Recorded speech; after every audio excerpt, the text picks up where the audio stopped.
Je m'appelle Thomas, je porte un projet qui s'appelle Empathie et c'est un programme de formation pour permettre à chacun de devenir autodidacte. Donc vous allez me dire, comment est-ce que j'en suis arrivé à ce projet? Pour la simple et bonne raison que moi-même je suis autodidacte. J'ai arrêté les études à 19 ans pour apprendre à coder en autonomie sur Open Classroom. Merci Mathieu. Et pourquoi? Principalement parce que les études m'ont pas du tout plu. Je trouvais que c'était lent, que c'était pas vraiment intéressant. Je me voyais très mal faire un métier dans lequel j'allais appliquer ce que j'apprenais à l'université. Et à côté de ça, je voyais qu'il y avait d'autres étudiants qui faisaient des études qui leur plaisaient pas et qui auraient aimé découvrir de nouveaux métiers. Et voire même en fait des salariés qui travaillent depuis 10 ans dans la même boîte et qui aimeraient monter un peu en compétences d'un point de vue professionnel, gagner en confiance, en assurance, ou même faire une reconversion, mais qui ne savent pas vraiment comment s'y prendre. Du coup, la problématique que j'ai soulevée, c'est que notre épanouissement professionnel est beaucoup trop dépendant du système éducatif et diplômant. Et donc, pour répondre à cette problématique, je me suis rebasé sur moi, ma propre expérience personnelle, et en fait, j'ai remarqué qu'on est tous autodidactes d'une certaine manière, juste à différentes échelles. Et donc c'est pourquoi j'ai réfléchi à justement une solution qui est un programme de formation pour permettre à chacun de devenir autodidacte. L'idée, en fait, c'est de donner l'opportunité à chacun de pouvoir vivre de ses passions, de créer de nouvelles opportunités professionnelles.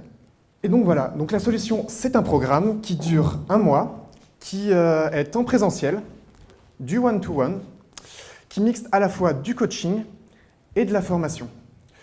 Et l'idée, c'est que quand vous sortez de ce programme, vous avez développé la capacité de pouvoir développer n'importe quelle compétence en autonomie. Par exemple, je ne pense pas que les membres du jury sont extrêmement concernés en termes de clients, mais si vous, dans le public, vous avez envie de développer une nouvelle compétence, peut-être pour avoir un nouveau métier, grâce à mon programme de formation, vous serez autonome sur votre propre apprentissage, sur votre propre éducation. Et donc, juste après, durant tout le week-end, on a beaucoup travaillé à la fois sur le prototype et sur le marché. Donc j'ai pu concevoir un prototype de formation où la première étape, tout simplement, j'apprends en fait à vous connaître. C'est quoi vos croyances, c'est quoi vos valeurs, c'est quoi vos expériences. Ensuite, la deuxième étape, c'est vos leviers en fait tout simplement de motivation. Qu'est-ce que vous avez envie d'accomplir? Qu'est-ce qui vous motive à apprendre tout simplement, à développer une nouvelle compétence, à trouver un nouveau métier?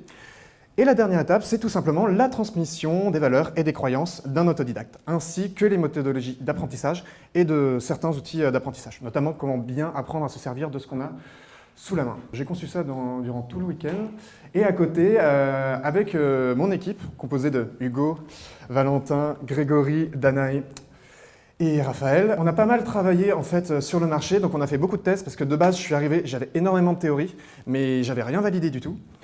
Du coup, on a fait une étude rapide de marché. On a vu qu'au final, il n'y a pas de formation en autodidacte qui existe en présentiel. Il y a des MOOC qui existent. Il y en a un sur Learn How to Learn sur Coursera. Il y a énormément de bouquins, mais pas de formation en présentiel à proprement parler. Ça ne veut pas dire que j'ai pas de concurrents. Moi, je me vois plus comme un concurrent de toutes les autres formations en fait, qui existent, étant donné que je pense me positionner complètement en amont de celle-ci. On a défini les différents personas qui pourraient être clients, donc principalement les salariés de 35 ans, les freelances et les entrepreneurs. On a défini ces personas-là, on a fait un typeform et on a essayé justement d'avoir de recours, tout simplement de faire des customer interviews. Et le problème, c'est qu'on a envoyé ça ce matin, donc on n'a pas encore eu énormément de retours, pas encore beaucoup de validation.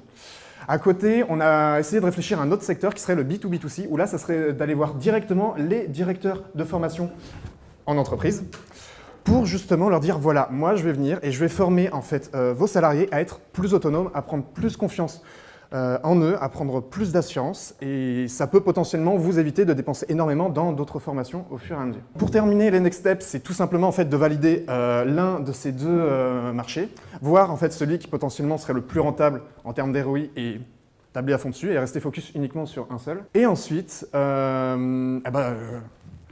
développer la boîte. Et du coup, le call to action, c'est tout simplement d'aller sur le site d'empathie.thomasgenot.com, faudrait que je change de nom.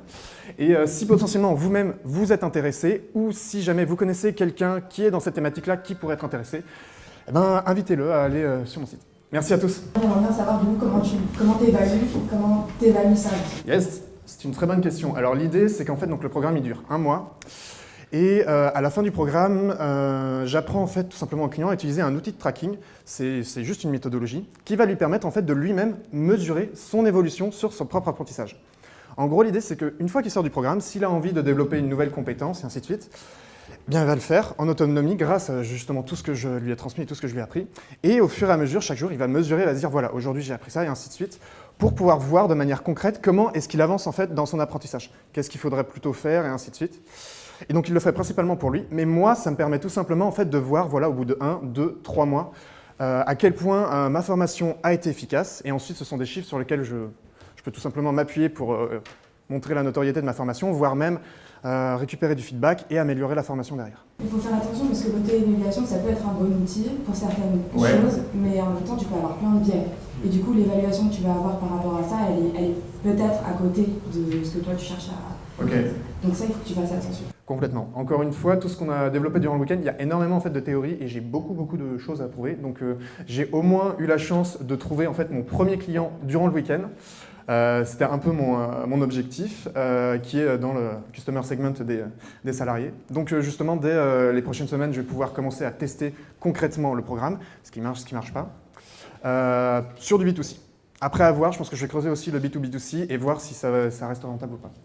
Je n'ai pas bien compris le modèle opérationnel, mais en gros, disons qu'il y a 12 clients par formateur. Ouais. Donc ça veut dire qu'un client. Non, il y a un client par formateur. C'est du one-to-one. Ouais, mais dans une année. Dans une année, il y a au maximum une douzaine de clients. C'est-à-dire que le client supporte le salaire mensuel du formateur. Le client il supporte en fait le salaire mensuel du formateur. Le client supporte le salaire mensuel du formateur. 35 heures avec lui, dans tout ça. Ah, ok, je vois. C'est une très bonne question. Alors effectivement, je n'ai pas pu préciser ça, le contenu de la formation. En gros, c'est un mois de formation, mais il y a 4 heures de présentiel par semaine. Donc c'est en 4 étapes, 4 heures de présentiel par semaine, potentiellement le week-end.